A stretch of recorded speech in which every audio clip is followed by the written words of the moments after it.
আসসালামু আলাইকুম রহমতুল্লাহি আবরাকাতুহ। ভাগ্যবানদের দিন রাত। ইহকালীন জীবন পরকালের তুলনায় অধিক সংক্ষিপ্ত। হজরত নূহ আলাইহিস সালাম একত্বাবাদের দাওয়াত দিয়েছেন ৯৫০ বছর যাবৎ। তার পূর্ণ জীবন ৯৫০ বছর থেকে অধিক। তার সম্পর্কে একটি ঘটনা বর্ণিত রয়েছে। যখন তিনি দুনিয়া থেকে বিদায় নিলেন, তখন আল্লাহ পাক জিজ্ঞেস করলেন, হে আমার নবী নূহ, আপনি দুনিয়ার জীবন কেমন পেয়েছেন? তিনি আরজ করলেন, হে আল্লাহ, আমার যতদূর মনে পড়ে দুনিয়া এমন একটি জায়গা যার দুটি দরজা রয়েছে। একটি দিয়ে আমি প্রবেশ করেছি, অপরটি দিয়ে বের হয়ে এসেছি। এই দৃষ্টিকোণে দুনিয়াতে আমাদের ৬০-৭০ বছরের যে জীবন, এটি একেবারেই অল্প সময়। সৌভাগ্যবান ওই ব্যক্তি যে তার দুনিয়ার জীবনে সর্বদা আল্লাহকে স্মরণ রাখে এবং তার সমস্ত অঙ্গ প্রত্যঙ্গ আল্লাহর হুকুমে ব্যবহার করে এবং আল্লাহ তাআলার সিদ্ধান্তকে অকপটে মেনে নেয়। কখনো আল্লাহ তাআলার অবাধ্য হয় না। দুঃখ কষ্টে যেমন আল্লাহকে মেনে চলে, সম্পদের প্রাচুর্যতার সময়েও আল্লাহকে ভুলে যায় না। অহংকার করে না, তার মুখ থেকে অশালীন কোনো শব্দ বের হয় না, বরং আল্লাহ তাআলার সন্তুষ্টিই থাকে তার প্রধান লক্ষ্য। নিজের পছন্দকে প্রাধান্য দেয় না, আল্লাহ ও তার রাসূল সাল্লাল্লাহু আলাইহি সাল্লামের পছন্দকে নিজের পছন্দ বানিয়ে নেয়। খুশনসিব ওই ব্যক্তির যার ভালো মন্দের রুচি শরীয়তের রুচির সাথে মিলে যায়। আল্লাহওয়ালাদের মৃত্যু তাদের জন্য চিরস্থায়ী আনন্দের বার্তা নিয়ে আসে। তারা আজরাইলকে দেখে আনন্দে আত্মহারা হয়ে যান, কারণ মৃত্যুর মাধ্যমে পাপ থেকে সম্পূর্ণ মুক্ত হতে পারেন। একজন আল্লাহভীরু লোক মৃত্যুর পর জানা গেল যে তিনি বলেন, দুনিয়ার কষ্টকর জীবন থেকে মুক্তি পেয়েছি। কবর জীবনে আমার আশেপাশে যারা রয়েছেন তারা দুনিয়ার প্রতিবেশী থেকে অধিক উত্তম। ফলে দুনিয়াবী জীবনের চেয়েও কবরে অনেক স্বাচ্ছন্দ্য বোধ করছি। বন্ধুরা, আমরা যদি কষ্ট ক্লেশের মাধ্যমে পুণ্যময় জীবন লাভ করতে পারি, তাহলে আমাদের মৃত্যু সংক্রান্ত কোনো চিন্তা থাকবে না, বরং সেটা হবে এক আনন্দঘন মুহূর্ত। কেননা পুণ্যবান মানুষ মৃত্যুর মাধ্যমে চিরশান্তির খোঁজ পেয়ে যায়। ফলে তারা মৃত্যুকে মোটেও ভয় করে না, আনন্দের সাথে বরণ করে থাকে। দৃষ্টান্ত হিসেবে এরূপ একটি ঘটনা উল্লেখ করছি। প্রসিদ্ধ আধ্যাত্মিক সাধক হজরত ফরিদউদ্দিন আত্তার তখন যুবক, আতরের ব্যবসা করতেন। লেবাস পোশাকে ছিল শানদার। জীবনটা ছিল তার বিলাসী ও মাস্তানি জীবন। দোকানে আতর ভর্তি হাজারো শিশি তাকের মধ্যে ছিল সাজানো।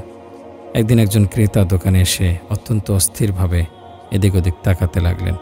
ফরিদউদ্দিন বললেন, জনাব, আপনি কি দেখছেন? উত্তরে আগন্তুক বললেন, আমি দেখতে পাচ্ছি দোকানের শিশিগুলোর ভিতরে তোমার রূহ আবদ্ধ রয়েছে। উদ্দেশ্য ছিল যে প্রত্যেকটি শিশির মধ্যে তার আন্তরিক টান রয়েছে। ভাবনায় পড়ে গেছি যে তোমার মৃত্যু কিভাবে আসবে। তিনি রাগান্বিত হয়ে বললেন, আপনার মৃত্যু যেভাবে আসবে আমারও সেভাবে আসবে। লোকটি বলল, আমার মৃত্যু তো এভাবে আসবে। এ বলে সে মাটিতে শুয়ে পড়ে তার উপর কাপড় টেনে দিলেন এবং কালিমা পড়তে পড়তে আল্লাহর সান্নিধ্যে চলে গেলেন। ফরিদউদ্দিন আত্তার অবাক হয়ে গেলেন এবং বলতে লাগলেন, লোকটি মৃত্যুর জন্য কিরূপ প্রস্তুতি অর্জন করে রেখেছিল, যার কারণে অনায়াসে দুনিয়া ছেড়ে চলে গেল। অথচ আমি মৃত্যুর জন্য কোনো প্রকার প্রস্তুতি গ্রহণ করতে পারিনি। জানি না আমার অবস্থা কী হবে। ইতিহাস সাক্ষী রয়েছে, এই ঘটনার পর তিনি সত্যিকার তওবা করে আধ্যাত্মিক এমন উন্নতি সাধন করেছিলেন যে তার লেখা তাজকিরাতুল আউলিয়া নামক গ্রন্থ এর প্রমাণ বহন করে। হযরত শিররে সাতকি রহমতুল্লাহি আলাইহি বলেছেন, একদিন আমি বসা ছিলাম। ইতিমধ্যে এক ব্যক্তি এসে জিজ্ঞেস করল, এখানে কোনো শান্ত ও নীরব জায়গার ব্যবস্থা হবে যেখানে কেউ মৃত্যুবরণ করতে পারে? আমি তাকে একটি কূপের দিকে ইশারা করে দেখালাম। তিনি কূপের কাছে গিয়ে পানি দ্বারা গোসল করে নামাজ আদায় করার পর নিদ্রামগ্ন হলেন। কিছু সময় অতিবাহিত হবার পর নামাজের সময় হয়ে গেল। আমি কূপের কাছে গিয়ে উজু করে তাকে ঘুম থেকে জাগাবার জন্য কাছে গিয়ে দেখলাম তিনি আর নেই। তিনি চিরনিদ্রায় শায়িত আছেন। হযরত জুন্নুন মিসরি রহমতুল্লাহি আলাইহি যখন মৃত্যুর নিকটবর্তী হলেন, এক ব্যক্তি তাকে বললেন, তোমার কোনো আকাঙ্ক্ষা থাকলে বলো। তিনি বললেন, আমার আকাঙ্ক্ষা হলো মৃত্যুর পূর্বে আল্লাহ তাআলার সাক্ষাৎ লাভ করা। হযরত আবু ইয়াকুব সুনসি রহমতুল্লাহি আলাইহির কাছে তার এক শাগরিদ এসে বলল, আমি আগামী দিন জোহরের নামাজের সময় মৃত্যুবরণ করব। সত্যি সত্যি পরদিন জোহরের সময় লোকটি মসজিদে হারামে এসে তাওয়াফ করার কিছুক্ষণ পর সাধারণভাবে মারা গেল। তার পীর তাকে গোসল করিয়ে কাফন ও দাফনের কাজ সম্পন্ন করলেন। যখন তাকে কবরে রাখা হলো, সে তার চোখ খুলল। তিনি জিজ্ঞেস করলেন, তুমি মরার পরও জীবিত আছো? সে বলল, হ্যাঁ, আমি জীবিত আছি। যারা আল্লাহ তাআলার উপর বিশ্বাস স্থাপন করে তারা কখনো মৃত্যুকে ভয় পায় না, বরং মৃত্যু তাদেরকে ভয় পায়। একবার মালাকুল মউত হযরত ইব্রাহিম আলাইহিস সালামের কাছে এসে আরজ করল, হে ইব্রাহিম খলিলুল্লাহ, আপনাকে আপনার প্রভু স্মরণ করেছেন। হজরত ইব্রাহিম আলাইসাল্লাম বললেন, তোমার কি উদ্দেশ্য তাই বলো। আজরাইল আলাইসাল্লাম বললেন, আমি আপনার জান কবজ করার জন্য এসেছি।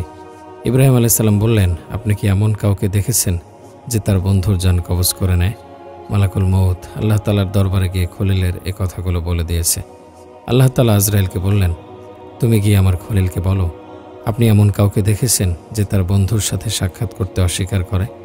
তখন হজরত ইব্রাহিম বুঝে গেলেন তার মৃত্যুর সময় ঘনিয়ে এসেছে এবং মৃত্যুর মাধ্যমে আল্লাহ তালার সাক্ষাৎ লাভ হবে। তখন তিনি বললেন, অতি সত্বর আমার প্রাণ বের করে নাও এবং আল্লাহ তালার সাথে আমাকে মিলিয়ে দাও। ইমাম গাজ্জালী রহমতুল্লাহ আলাইহি ছিলেন তার যুগের বড় একজন দার্শনিক এবং লেখার জগতে ছিলেন পৃথিবীর সেরা লেখক। অসংখ্য গ্রন্থ রচনা করে গেছেন তিনি।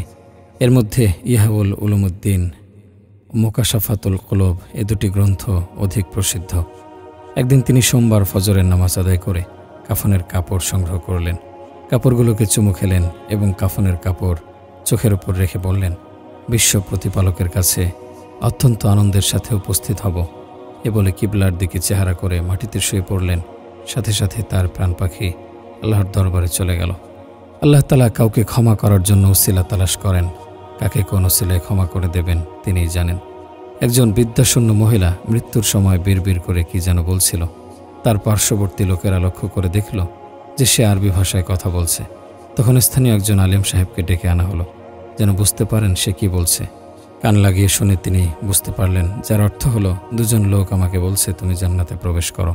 মহিলার কথা শুনে মাওলানা সাহেব আশ্চর্য হয়ে গেলেন এবং জিজ্ঞেস করলেন, এ মহিলার বিশেষ কোনো আমল ছিল কিনা যার কারণে তার এত সৌভাগ্য অর্জন হয়েছে।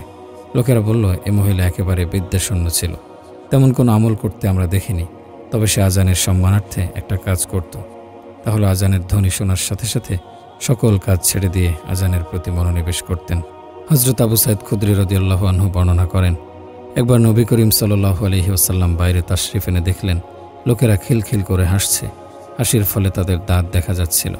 তাদের অবস্থা দেখে নবী করিম সাল্লাল্লাহু আলাইহি সাল্লাম বললেন, সাবধান, তোমরা যদি স্বাদ ও আনন্দ বিনষ্টকারী মৃত্যুকে বেশি বেশি স্মরণ করতে, তাহলে আমি তোমাদের কি অবস্থায় দেখতাম না। অতএব তোমরা আনন্দ হরণকারী মউতকে বেশি বেশি স্মরণ করো। কেননা কবর বলতে থাকে, আমি মাটির ঘর, আমি নির্জন ঘর, আমি পোকামাকড়ের ঘর। অতঃপর নবী করিম সাল্লাল্লাহু আলাইহি সাল্লাম বলেন, যখন কোনো ইমানদার ব্যক্তিকে দাফন করা হয় তখন কবর তাকে লক্ষ্য করে বলে, মারহাবা, তুমি আপন ঘরে এসেছ। জেনে রাখো, আমার ওপর দিয়ে যারা চলাচল করেছে তাদের মধ্যে তুমি আমার নিকট সবচেয়ে প্রিয় ছিলে। আজ যখন তোমাকে আমার নিকট অর্পণ করা হয়েছে এবং তুমি আমার আশ্রয়ে এসেছ, তখন আমার উত্তম ব্যবহার দেখতে পাবে। এরপর যতদূর দৃষ্টি যায় ততদূর পর্যন্ত কবর তার জন্য প্রশস্ত হয়ে যায় এবং তার জন্য জান্নাতের দরজা খুলে দেয়া হয়। আর যখন কোনো নাফরমান বা কাফেরকে কবরে রাখা হয় তখন কবর তাকে লক্ষ্য করে বলে, তোমার আগমন অমঙ্গল হয়েছে, তুমি মন্দ স্থানে এসেছ। পৃথিবীতে যারা আমার ওপর দিয়ে আসা যাওয়া করেছে তাদের মাঝে তুমি আমার কাছে সবচেয়ে ঘৃণিত ব্যক্তি ছিলে। অতএব আজ যখন তোমাকে আমার হাতে সোপর্দ করা হয়েছে এবং তুমি আমার আয়ত্তে এসেছ, তখন তোমার সাথে আমার দুর্ব্যবহার দেখতে পাবে। এরপর কবর তাকে এমনভাবে চাপ মারবে যে তার ডান দিকের পাঁজর বাম দিকের পাঁজরের মধ্যে ঢুকে যাবে। নবী করিম সাল্লাল্লাহু আলাইহি ওয়াসাল্লাম সেই অবস্থাটি দেখানোর জন্য সে সময় তার এক হাতের আঙ্গুল অপর হাতের আঙ্গুলের মাঝে প্রবেশ করিয়েছিলেন। কিতাবে উল্লেখ আছে, মৃত্যুর পর মানুষ 5টি অংশে ভাগ হয়ে যায়। 1. বিভিন্ন মানুষের আত্মা, যা মালাকুল মউতের নেতৃত্বে নিয়ে যাওয়া হয়। 2. মানুষের দেহ, যা কীটপতঙ্গ খেয়ে ফেলে। 3. সম্পদ, যা তার ওয়ারিশগণ ভাগাভাগি করে নিয়ে যায়। 4. হাড্ডি, যা কবরের মাটি খেয়ে ফেলে দেয়। 5. পুণ্য, যা পাওনাদার ব্যক্তি তার প্রাপ্য হিসেবে নিয়ে যায়।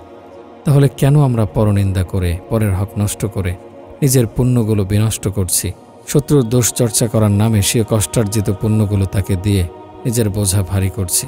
এটা কখনো বুদ্ধিমত্তার কাজ হতে পারে না।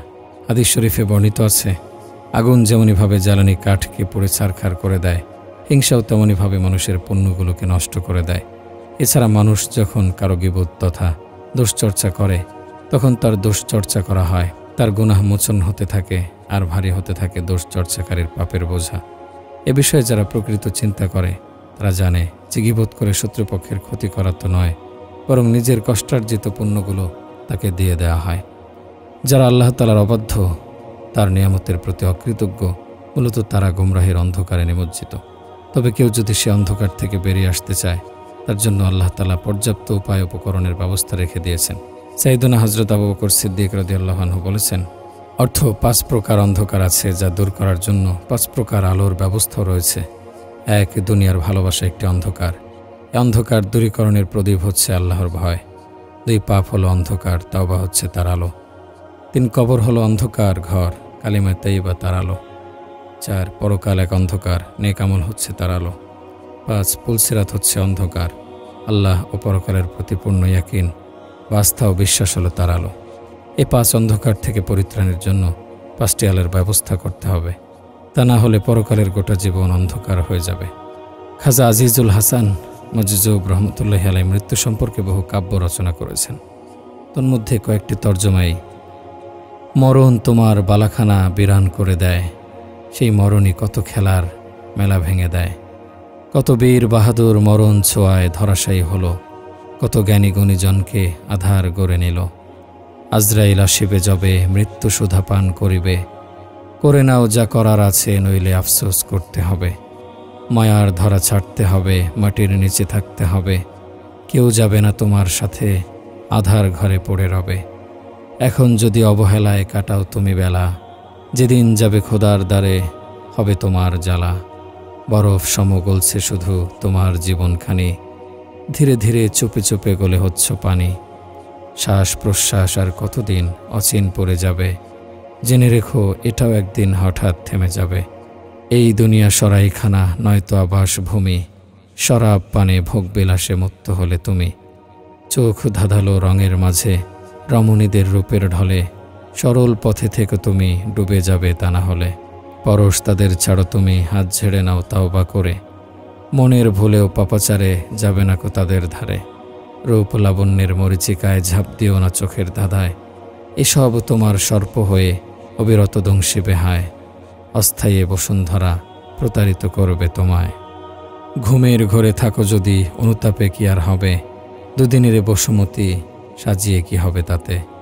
চিরসুখের ঘর সাজালে পাবে তুমি আখেরাতে, সেথায় গিয়ে সুখের বাঁশি বাজাও তুমি খুশির ছলে।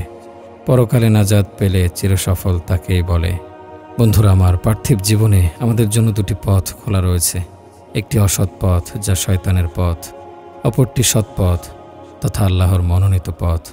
এ 2টি পথের কোনটি আমরা গ্রহণ করব তা সম্পূর্ণ নির্ভর করে আমাদের নিয়ত ইচ্ছার ওপর।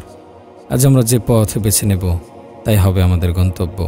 এটি কি করে হয় যে আমরা জীবন পরিচালনা করব পাপাচারীর মধ্য দিয়ে, আর মরার সময় জুনায়েদ বাগদাদি হয়ে মারা যাব? এটা যুক্তির কথা হতে পারে না। কেননা আমাদের প্রিয় নবী সাল্লাল্লাহু আলাইহি সাল্লাম বলেছেন, যার অর্থ হলো তোমরা যে রূপ জীবন যাপন করবে ঠিক সেরূপ মরণ হবে, এবং যে অবস্থায় তোমাদের মৃত্যু হবে সে অবস্থায় তোমাদের প্রভুর সামনে উপস্থিত করা হবে। অতএব আর কালক্ষেপণ না করে এই মুহূর্তে অসৎ জীবনের গতিরোধ করে দাও। এখনই পুণ্যবানদের আদর্শ গ্রহণ করে নাও। অবশ্যই এটি কষ্টকর মনে হলেও একেবারেই সাময়িক সময়ের জন্য। এরপর চিরস্থায়ী জীবনে সৌভাগ্যের দ্বার উন্মোচিত হয়ে যাবে। চলো স্রষ্টাকে স্মরণ রেখে হাজার কষ্ট নিয়ে বুকে, তাতে খানিক সময় কষ্ট হলেও চিরজীবন থাকবে সুখে।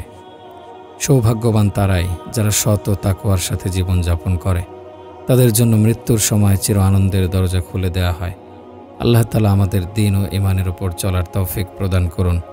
এছাড়াও মরণের সময় যেন কালিমা নসিব করেন এবং পরবর্তী ঘাটিগুলো সহজে পার করে দেন, যা আল্লাহ তাআলার জন্য কোনো বিষয় নয়। দোয়া করি মহান প্রভু আমাদেরকে পরকালীন জীবনে সফল করেন এবং ইহকালীন জীবনে ইজ্জত ও সম্মান প্রদান করেন। আমাদেরকে যেন ঈমানি, ইসলামী ও কোরআনী জীবন দান করেন। আমিন। এখানে একটি প্রশ্ন হতে পারে, মুর্দাকে মরার আওয়াজ ও তার চিৎকারের শব্দ মানুষ ও জিনকে শোনানো হয় না কেন? এর উত্তর হলো, সমস্ত মাখলুকের মধ্যে কেবল মানুষ ও জিনের বরজখের সাথে সম্পর্ক রয়েছে। অতএব তাদেরকে যদি কবর আযাব দেখানো হয় কিংবা সেখানকার বিপদগ্রস্তদের চিৎকার ও কান্নাকাটির আওয়াজ শোনানো হয়, তাহলে তারা ঈমান এনে নেক আমল শুরু করে দেবে। অথচ আল্লাহর কাছে ঈমান বিল গায়েব, অর্থাৎ না দেখে ঈমান আনাই কেবল গ্রহণীয়। শুধুমাত্র নবী করিম সাল্লাল্লাহু আলাইহি সাল্লামের কথা শুনেই ঈমান আনতে হবে, বুঝে আসুক কিংবা না আসুক। এই না দেখা বিষয়ে বিশ্বাস করাকে ঈমান বলা হয়েছে।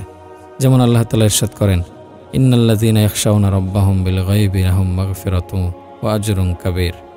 নিশ্চয় যারা না দেখে আল্লাহকে ভয় করে তাদের জন্য রয়েছে ক্ষমা ও বিরাট পুরস্কার। যদি জান্নাত জাহান্নাম ও বরজখের সমস্ত হালত মানুষকে দেখানো হয়, তাহলে গায়েবের প্রতি ঈমান আনার বিষয়টির কোনো মূল্য থাকে না। এগুলো দেখার পর সকলেই মেনে নেবে এবং ঈমানদার হয়ে যাবে। কিন্তু আল্লাহর নিকট চোখে দেখা বিষয়ের প্রতি ঈমান আনা গ্রহণযোগ্য নয়। এ কারণে মৃত্যুর সময় ঈমান আনা গ্রহণযোগ্য নয়, কেননা তখন আযাবের ফেরেশতা চোখের সামনে হাজির হয়ে যায়। যেমন পবিত্র কোরআনে বলা হয়েছে, ফালাম ইয়াকু ইয়ানফাউহুম ঈমানুহুম লাম্মা রাআউ বা'সানা। আমার আযাব দেখার পর তাদের ঈমান কোনো কাজে আসলো না। কিয়ামতের দিন মানুষ যখন কবর থেকে উঠবে এবং জান্নাত জাহান্নাম নিজের চোখে দেখতে পাবে, তখন প্রত্যেকেই আল্লাহর প্রতি ঈমান আনবে এবং নবীজির বাণীসমূহকে সত্য বলে বিশ্বাস করবে। কিন্তু তাদের ওই সময়কার ঈমান ও বিশ্বাস গ্রহণযোগ্য হবে না। মানুষকে কবর আযাব না দেখানো এবং মুর্দাদের চিৎকার না শোনানোর আরেকটি কারণ এটাও হতে পারে যে মানুষ তা সহ্য করতে পারবে না। যদি তারা কবর আযাবের অবস্থা নিজেদের কানে শুনতে পায় কিংবা চোখে দেখতে পায়, তাহলে সহ্য করতে না পেরে বেহুশ হয়ে পড়বে। হযরত আবু সাঈদ খুদরী রাদিয়াল্লাহু আনহু থেকে বর্ণিত হাদিসে আছে, নবী করিম সাল্লাল্লাহু আলাইহি ওয়াসাল্লাম ইরশাদ করেছেন, লোকেরা যখন নাফরমান মুর্দাকে নিয়ে কবরের দিকে রওনা হয়, তখন মুর্দা বলতে থাকে, হায় আমার সর্বনাশ, তোমরা আমাকে কোথায় নিয়ে চলেছ? মুর্দারের সেই বিলাপ ধ্বনি মানুষ ছাড়া সকলেই শুনতে পায়। মানুষ যদি সেই আওয়াজ শুনতে পেত, তাহলে বেহুশ হয়ে যেত। কিন্তু আল্লাহ তাআলা তার রাসূল সাল্লাল্লাহু আলাইহি সাল্লামকে বরজখের বিভিন্ন অবস্থা জানানোর সাথে সাথে দেখিয়েও দিয়েছেন, কেননা তার মাঝে তা বরদাস্ত করার ক্ষমতা বিদ্যমান ছিল। তাই দেখা যায় জাহান্নামের ভয়াবহ দৃশ্য অবলোকন করার পরেও তার হাসি আনন্দ কথাবার্তা সাহাবাদের সাথে ওঠা বসা ও পানাহারে কোনো পার্থক্য প্রকাশ পায়নি। হযরত আবু আইয়ুব আনসারী রাদিয়াল্লাহু আনহু থেকে বর্ণিত আছে, একদিন সূর্য ডোবার পর নবী করিম সাল্লাল্লাহু আলাইহি সাল্লাম মদিনার বাইরে তাশরিফ নিলেন। তিনি সেখানে এক বিরাট আওয়াজ শুনতে পেয়ে বললেন, ইহুদীদেরকে তাদের কবরে আযাব দেয়া হচ্ছে। হযরত যায়েদ বিন সাবেত রাদিয়াল্লাহু আনহু বর্ণনা করেন, একবার নবী করিম সাল্লাল্লাহু আলাইহি ওয়াসাল্লাম খচ্চরে চড়ে বনু নাজ্জার গোত্রের বাগিচার দিকে যাচ্ছিলেন। আমরাও তখন তার সাথে ছিলাম। হঠাৎ খচ্চরটি এমনভাবে চমকে উঠল যে রাসূলুল্লাহ সাল্লাল্লাহু আলাইহি সাল্লাম খচ্চরের পিঠ থেকে পড়ে যাওয়ার উপক্রম হলো।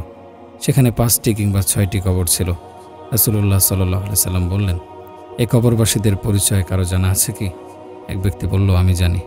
রাসূলুল্লাহ সাল্লাল্লাহু আলাইহি সাল্লাম জিজ্ঞাসা করলেন, তারা কবে মারা গিয়েছে? সে বলল, জাহিলি যুগে মারা গিয়েছে। তখন রাসূলুল্লাহ সাল্লাল্লাহু আলাইহি সাল্লাম ইরশাদ করলেন, মানুষকে কবরের মধ্যে আযাব দেয়া হয়। আমার যদি এ আশঙ্কা না হতো যে তোমরা মৃতদেহকে দাফন করা পরিত্যাগ করবে, তাহলে আমি অবশ্যই আল্লাহর নিকট দোয়া করতাম যেন আমার ন্যায় তোমাদেরকেও কবরের কিছু আযাব শোনানো হয়। আমরা দেখতে পাই যে মানুষ অনেক পরিশ্রম করে ঘর বাড়ি নির্মাণ করে থাকে। সে নির্মিত ঘরে কিছুদিন জীবনযাপন করার পর যখন মৃত্যুর সময় হয়, তখন আত্মীয় স্বজন তার ঘরে একত্রিত হয়। তাকে খাটের ওপর শুইয়ে দেয়। পিতা এসে বলে, তোমার কি হয়েছে আমাকে বলো, আমি এখনই ডাক্তার নিয়ে আসব। কিন্তু সে পিতার কথায় কোনো সাড়া দেয় না। এরপর বোন বলে, ভাই তোমার কি হয়েছে আমাকে বলো, তোমার কোনো ভয় নেই। সে বোনের কোনো উত্তর দেয় না। এরপর মেয়ে কেঁদে কেঁদে বলতে থাকে, আব্বাজান আমাকে কার কাছে অর্পণ করে চলে যাচ্ছেন? আপনি তো আমার মাথার ছায়া ছিলেন, যা এখন উঠে গেলে আমার মাথার ওপর মমতার হাত কে বোলাবে? পিতা তার কথার কোনো সাড়া দেয় না। সবশেষে মা সামনে অগ্রসর হয়ে বলে, হে আমার কলিজার টুকরা, তোমার কি হয়েছে আমাকে বলো, আমি তোমার মা, আমি এখনই ডাক্তার ডেকে আনবো। তোমাকে এমন ঔষধ দেব যে তুমি সুস্থ হয়ে যাবে। ছেলে নীরবতা অবলম্বন করেছিল। যখন মা দেখল কোনো সাড়া আসছে না, তখন নিজের হাতের বৃদ্ধাঙ্গুলি দ্বারা ছেলের চোখগুলোকে বন্ধ করে দেয়। মা কখনো চিন্তা করে না যে ছেলেকে সে নিষ্পাপ অবস্থায় কোলে নিয়ে আদর সোহাগ করে লালন পালন করেছিল। যখন সে পরিপূর্ণ যৌবনে উপনীত হয়, তখন সে বৃদ্ধ মায়ের চোখের সামনে মৃত্যুবরণ করে। মা ছেলের চোখকে বন্ধ করে দেয়। জি হ্যাঁ, দুনিয়ার নিয়মই এমন। আল্লাহ তাআলার বাণীর সামনে ইরশাদ হচ্ছে, ফালাউলা ইযা বালাগাতিল হুলকুম ওয়া আনতুম হিনা ইযিন তানজুরুন ওয়া নাহনু আকরাবু ইলাইহি মিনকুম ওয়ালাকিন লা তুবসিরুন। যদি আত্মীয় স্বজন মৃত ব্যক্তির এমন মর্মান্তিক অবস্থা দেখতে পায়, তাহলে ভালো কাজ সমূহের মধ্যে থেকে এটাও একটা, যে সূরা ইয়াসিন পড়ে দেবে, তাহলে মৃত পথযাত্রীর ব্যক্তির পরবর্তী ঘাটিসমূহ সহজ হয়ে যাবে। ইবনে উম্মাদ বর্ণনা করেন যে মুসলমানের কাছে মৃত্যুর সময় সূরা ইয়াসিন পড়া হবে। প্রত্যেক হরফের বিনিময়ে 10,000 ফেরেশতা সারিবদ্ধ হয়ে দাঁড়িয়ে যাবে ও তার জন্য রহমত ও ইস্তেগফারের দোয়া করতে থাকবে এবং তার গোসল এবং কাফন দাফনে অংশগ্রহণ করবে। সুন্নাত হলো এটাই যে মৃত ব্যক্তির চোখ বন্ধ করার সময় পড়বে, বিসমিল্লাহি ওয়া আলা মিল্লাতি রাসূলিল্লাহ। অল্প সময় অতিবাহিত হয়ে যাবার পর সকলেই বলতে থাকে যে মৃত ব্যক্তিকে তাড়াতাড়ি গোসল করিয়ে দাও। অথচ অল্প কিছু সময় পূর্বে কেউ তাকে পিতা বলেছে, কেউ তাকে ভাই বলেছে, কেউ তাকে স্বামী বলেছে, কেউ তাকে ছেলে বলেছে। এখন তার কি হলো? সকলেই তাকে মৃত বলা শুরু করেছে। এটা কেন? এটা তো সেই 6 ফিট নওজোয়ান, শরীর তো এক স্থানেই রয়েছে। তার মধ্যে থেকে কেউ গিয়ে জিজ্ঞেস করলো, আরে ভাই, এ বাড়ি সে কত কষ্ট করে বুক ভরা আশা নিয়ে নির্মাণ করেছিল। দীর্ঘ সময় মিস্ত্রির কাছে দাঁড়িয়ে চিন্তা ভাবনা করে বলেছিল, এ ঘরে নিজের পছন্দনীয় পাথর লাগাবো, আমি বাথরুম এমনভাবে বানাবো যেমনভাবে আমি আমার ড্রয়িং রুমকে সাজাই। আরে ভাই, সে তো এ বাড়ির বানানোর জন্য যে কষ্ট করেছে, তাকে কিছু সময়ের জন্য সে বাড়িতে থাকতে দাও। সে তখন বলে, না, তার তো মূল জিনিসই চলে গিয়েছে, এখন তো এটা তার নকল জিনিস বাকি আছে। তার কি আর বাড়ি আছে? তার আসল বাড়ি তাকে চিনে আসতে হবে। এরপর তাকে গোসল দেয়া হয়, যাতে করে সেও প্রেমাস্পদের সাথে সাক্ষাৎ করতে পারে। ওই সময় গোসলদাতারা নিজেদের মৃত্যুর ব্যাপারে উদাসীন হয়ে যায়। হে অশ্রু ভেজা চোখ, মৃত ব্যক্তিকে গোসল দানকারী উদাসীন। স্মরণ রাখো, ফেরেশতারাও মালাকুল মউত কেমনভাবে ভয় পায়, যেভাবে লোকজন হিংস্র প্রাণীকে ভয় পায়। কিছুক্ষণের মধ্যেই তার দরজার সামনে মানুষের ভিড়। জিজ্ঞেস করা হলো, তোমরা কেন আসছো? বলল, মাইয়েতকে নিতে আসছি, তাকে কবরস্থানে নিয়ে যাব। আরে তোমরা কি তার দুশমন? না, আমরা তার দোস্ত, তার জানাজা হবে, দাফন হবে। এবার জানাজা শেষে ভাই ভাইয়ের কবরে নামে, কারণ শরীয়তের মাসালা হলো মাইয়েতের নিকটাত্মীয় কবরে নামবে। কখনো এমন হয় যে বাবা নিজ হাতে সন্তানকে কবরে রাখে। যে বাবা সন্তানের ময়লা কাপড় দেখতে পছন্দ করত না, সে বাবা আজ সন্তানকে মাটির উপর শুইয়ে দিল, যেখানে নেই বিছানা বালিশ, নেই বিদ্যুৎ কানেকশন, নেই এয়ার কন্ডিশন। মাইয়েতকে কবরে রেখে ওপর থেকে সকলে মাটি ঢালতে থাকে। ভাই ভাইয়ের কবরে মাটি দিচ্ছে, বন্ধু বন্ধুর কবরে মাটি দিচ্ছে, সন্তান বাবার কবরে মাটি দিচ্ছে এবং বলছে, মিনহা খলাকনাকুম অফিহা নুঈদুকুম অমিনহা নুখরিজুকুম তারাতান উখরা। কিয়ামতের দিন এক ব্যক্তিকে এজন্য মাফ করে দেয়া হবে যে সে এক নেককারের কবরে মাটি দিয়েছিল। মাটির ভিতর রেখে চলে যাও বন্ধু, প্রভুর হাওলা করে দিলাম। সকলেই তাকে আল্লাহর হাওলা করে বাড়ি চলে আসে। দোস্ত, একদিন তোমাকে আত্মীয় স্বজন আল্লাহর হাওলা করে নির্জন ঘরে রেখে চলে আসবে। তাহলে আজ থেকেই কেন জীবন আল্লাহর হাওলা করে দিচ্ছ না? এখনও সময় আছে, নিজেকে আল্লাহর হাওলা করে দাও, তাহলে তোমাকে ইজ্জত ও সম্মান করা হবে। এজন্য আজকে দৃঢ় প্রতিজ্ঞাবদ্ধ হও। ইন্নী ওয়াজ্জাহতু ওয়াজহিয়া লিল্লাযী ফাতারাস সামাওয়াতি ওয়াল আরদা হানিফা ওয়া মা আনা মিনাল মুশরিকিন। হে আল্লাহ, আমি দুনিয়াবি সকল সম্পর্ক ত্যাগ করে একমাত্র তোমার সাথেই সম্পর্ক করেছি। এখন থেকে তোমার হুকুম মোতাবেক জীবন পরিচালনা করব। এভাবে মিনতির সুরে প্রভুর কাছে কাঁদলে আল্লাহ অবশ্যই কবুল করবেন। এরপর তার দরবারে হাজিরা দিলে তখন রব্বুল আলামিন তোমার মেহমানদারি করবেন। মনে রেখো, যদি তুমি নেককারের জিন্দেগি গ্রহণ না করো, তাহলে প্রভুর সামনে ধরা পড়ে যাবে এবং সেখানে তোমাকে কঠিন শাস্তির সম্মুখীন হতে হবে। দুনিয়ার সাধারণ নিয়ম হলো, কোনো আসামি ধরতে হলে প্রশাসন পুলিশ পাঠায়, আর আল্লাহ পাকের অদ্ভুত নিয়ম হলো, যখন তিনি কোনো আসামিকে ধরতে চান তখন তার আত্মীয় স্বজন বন্ধু বান্ধবকে পাঠান, তারাই ধরে নিয়ে আসে। অর্থাৎ আত্মীয় স্বজন বন্ধু বান্ধবরাই কাঁধে নিয়ে কবরে দিয়ে আসে। হাদিস শরীফে উল্লেখ রয়েছে, যখন কোনো নেককার বান্দা মারা যায় তখন আসমানের ওই দরজা কাঁদতে থাকে যা দিয়ে তার রিজিক আসত। জমিনের ওই অংশটুকু তার জন্য কাঁদতে থাকে যেখানে বসে সে ইবাদত বন্দেগী করত। তার মৃত্যুর কারণে ফেরেশতাদের বলা হয়, সে আমার প্রিয় বান্দা ছিল। তার লাশ নিয়ে যে রাস্তা দিয়ে যাবে তোমরা তার দুপাশে ইস্তেকবাল করার জন্য দাঁড়িয়ে যাও, যেন আমার প্রেমিকের জানাজা অত্যন্ত সম্মানের সাথে হয়।